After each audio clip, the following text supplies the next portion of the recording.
Thanks, Nima. Here's your Alberta Daily Update. An infectious bacterial disease outbreak in Edmonton's inner city has sent 64 people to hospital. Alberta Health Services says so far 87 people have been diagnosed with Shigella since mid-August. University of Alberta public health professor Dr. Louis Franciscati says Shigella is often seen in third world countries or after earthquakes, disasters, or floods, and that the province should get homeless people off the streets and into affordable housing. Meanwhile, the province has set up a task force to help stop the spread of the disease.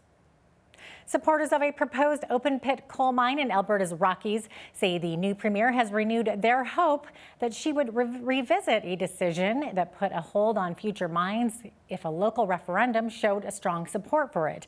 A joint federal-provincial panel rejected an application for a permit for the mine in Crow's Nest Pass, but Eric Lowther of a citizens group that backs the mine says Danielle Smith made the comments at a public meeting during her leadership campaign.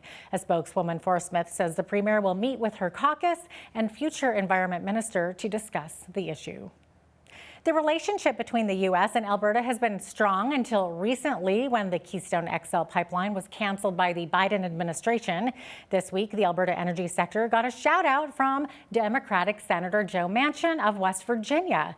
In a tweet, Manchin says the U.S. should be supporting oil producers closer to home like their neighbors in Alberta rather than looking overseas. Val Olson, who is a content creator from Medicine Hat, Alberta, but is residing in the U.S. currently, says that Americans are getting sticker shocked by the gas prices and are looking for other options. Well, he's looking to Alberta. I mean, why are we looking to Saudi Arabia, right? Like, he is taking a common sense approach and he's looking close to home, and he's a Democrat doing that. So, I mean, that's very exciting. And I mean, we're known on the global stage, of course, for having the best and the cleanest oil. And so we need to get that oil from Alberta to the USA. And we've got like tons of supporters here within the Americans. They're looking to their neighbors and friends. I mean, that's just common sense. Minister of Jobs, Economy and Innovation Tanya Furr said in a statement that the province's economy, quote, continued to charge full steam ahead in the third quarter. Alberta has led the nation in job growth with 4,600 more jobs created compared with a loss of 49,200 nationwide. Furr continued that Alberta's remarkable job growth has been fueled in part by an uptick in net migration as workers flocked to the province in unprecedented levels.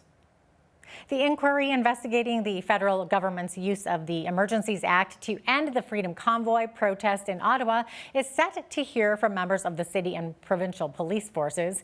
Freedom Convoy organizer Tamara Leach of Medicine Hat, Alberta, is also expected to give her testimony. TVA journalist Ray Filion has been covering the public inquiry and offers his perspective on what we can expect from Leach.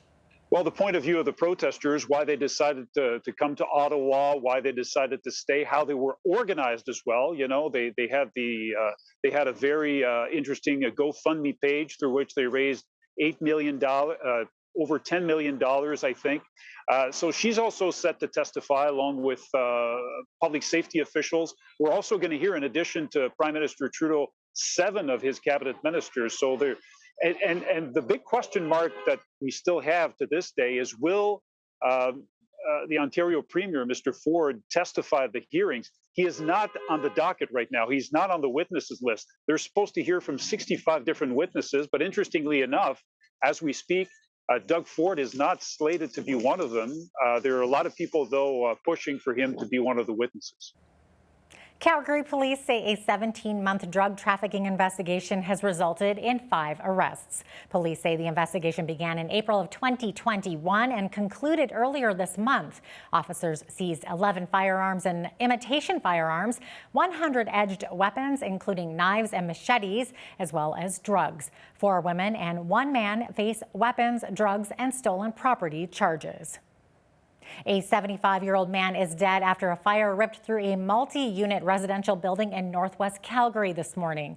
Officials say no one else was injured in the blaze. Residents say that they were alerted at about 5 a.m. that smoke was billowing out of the building. Fire crews arrived a short time later and found the man dead. An investigation is underway.